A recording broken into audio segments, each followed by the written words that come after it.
மத்தேயு 28ஆம் அதிகாரம் அதனுடைய 7 சொல்லுகிறது, சீக்கிரமாய் போய் அவர் மரித்தோரிலிருந்து எழுந்தார் என்று அவருடைய சீஷர்களுக்கு சொல்லுங்கள். ஹல்லேலூயா.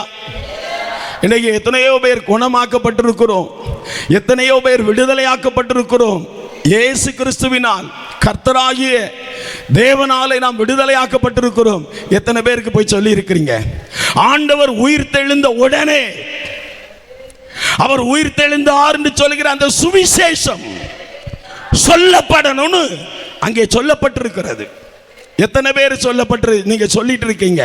உங்க கிராமங்களில், உங்க வீடுகளிலே முதல்ல ஒரு மனுஷன் ரட்சிக்கப்பட்ட உடனே தன்னுடைய புருஷனுக்கு சாட்சியாயிருக்க வேண்டும். ஒரு மனுஷன் மனம் திரும்பின உடனே கணவனுக்கு சாட்சியாயிருக்க வேண்டும். ஹல்லேலூயா. நம்முடைய சொந்த வீட்டாருக்கு சாட்சியாக இருக்க வேண்டும். வீட்டார் எவ்வளவு கஷ்டப்படுத்தினாலும் நம்முடைய முழங்கால்களை முடக்கும் போது மரித்து உயிர்த்தெழுந்த கர்த்தர் நமக்கு உதவி செய்து நம்மை பாதுகாத்து அதே இடத்திலே தலை நிமிர வைப்பார். அதே ஸ்தானத்தில் நம்மை உயரமான இடத்தில் வைப்பார்.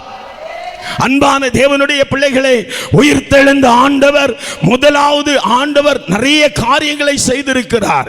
உயிர்த்தெழுந்த ஆண்டவர் தம்முடைய சீஷர்களுக்கு தம்முடைய பரிசுத்த ஆவியின் அபிஷேகத்தை கொடுத்து, தம்முடைய வல்லமையை கொடுத்து அவர்கள் ஒவ்வொருவரையும் பயன்படுத்தினார். அதே போலதான் இன்றைக்கு அப்போஸ்தலர்களை பயன்படுத்துகிறார், சபை ஊழியர்களை பயன்படுத்துகிறார், தேவனுடைய தீர்க்கதரிசிகளை பயன்படுத்துகிறார். ஹல்லேலூயா.